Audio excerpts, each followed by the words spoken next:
निशा, आपको मैं अब कौन सी स्टोरी सुनाऊं? कबूतर वाली। कबूतर वाली स्टोरी, ठीक है। एक दफा का जिक्र है। एक जगह बहुत सारे कबूतर उड़ते हुए जा रहे थे। उनको बहुत भूख लगी होती है। उनको दाना दुनका कहीं से मिलता ही नहीं है। उन्होंने बहुत ढूंढा लेकिन उनको दाना दुनका मिला ही नहीं कहीं से। लेकिन लेकिन वो तो नहीं खाते हैं दाना तुनका। कबूतर जो हैं वो दाना दुनका बहुत शौक से खाते हैं और ब्रेड भी खाते हैं शौक से। रोटी दें वो भी खाते हैं। केक डाल दें उनको वो भी शौक से खाते हैं। लेकिन जब उनको केक या रोटी या नहीं मिलती तो फिर दाना दुनका खाते हैं वो। लेकिन लेकिन वो तो सिर्फ ब्रेड खाते हैं। हाँ, ब्रेड बहुत शौक से खाते हैं वो। और दाना दुनका भी बहुत शौक से खाते हैं। लेकिन उनको बहुत भूख लगी होती है। इतनी ज़्यादा भूख लगी हुई थी उनको कि वो बहुत परेशान हो गए। यकदम भला क्या हुआ? एक कबूतर जो बाकी कबूतरों के साथ ऊपर उड़ता हुआ जा रहा था तो उसको नीचे बहुत सारा दाना दुनका नजर आया। उसने सबसे कहा, सुनो सुनो, देखो देखो देखो, नीचे तो दाना दुनका पड़ा हुआ है बहुत सारा।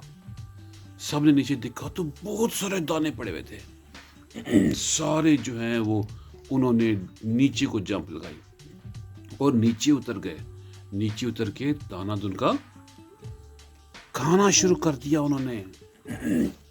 उन्होंने पेट भर के खाना खाया। खाना खाते गए खाते गए खाते गए।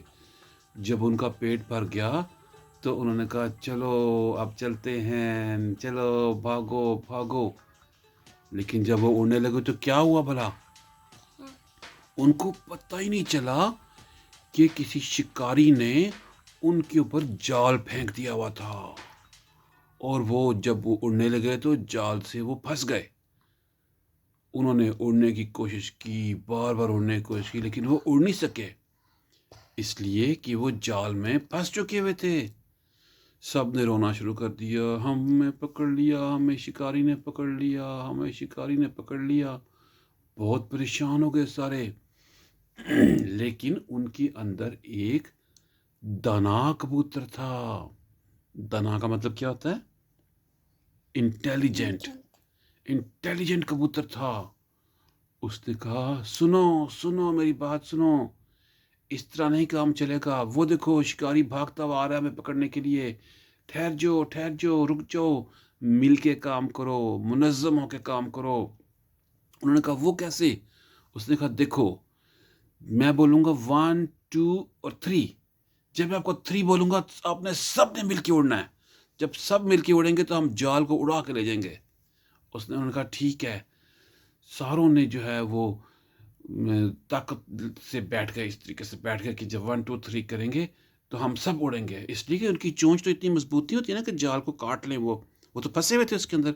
उन्होंने कहा, अब हमारे पास यही तरीका है कि अगर शिकारी हमें कहेगा, अगर शिकारी हमारे पास भागता हुआ आ रहा है तो हमारा दाना कबूतर हमें जो कहेगा हम वैसे करें। उन्होंने कहा, ठीक है ठीक है। जो था दाना कबूतर था, उसने कहा, चलो 1 2 3। सारे कबूतर उड़ना शुरू कर दिया। सारे कबूतरों ने इकट्ठे मिलकर जोर लगाया। उन्होंने जाल के साथ ही जो है ना ऊपर चले गए। वो सारे कबूतर ऊपर जाके जाल के साथ उड़ गए, ऊपर चले गए। नीचे शिकारी पहुंच गया था कबूतरों को पकड़ने के लिए। जब उसने देखा कि सारे कबूतर जाल के साथ उड़ गए तो बड़ा परेशान होकर ऐसे करके ऊपर देखना शुरू हो गया। ऐसे सारे कबूतर ऊपर उड़ रहे थे। जब सारे कबूतर बहुत ऊपर चले गए तो दाना कबूतर ने कहा, बस ठीक है, अब नीचे को जंप लगाओ। सारों ने 1 2 3 नीचे जंप लगाई। वो सारे जाल जाल से निकल के नीचे को चले गए। नीचे जाके साइड से होके सारे एक तरफ से हो गए और जाल हवा में उड़ता रहा, ऐसे उड़ता उड़ता उड़ता उड़ता शिकारी के सर के ऊपर गिरा। और शिकारी ने कहा, ये क्या है, ये क्या? कबूतर कहाँ चले गए सारे? वो परेशान हो गए। लेकिन सारे कबूतरों ने मिल के जो डिसाइड किया, जो मिल के उन्होंने काम किया, उससे उनको बहुत बरकत मिल गई और वो उस जाल से बच गए।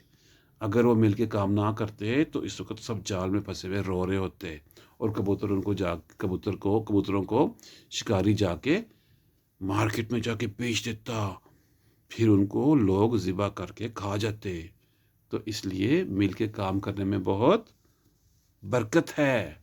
स्टोरी ख़त्म। Bye bye.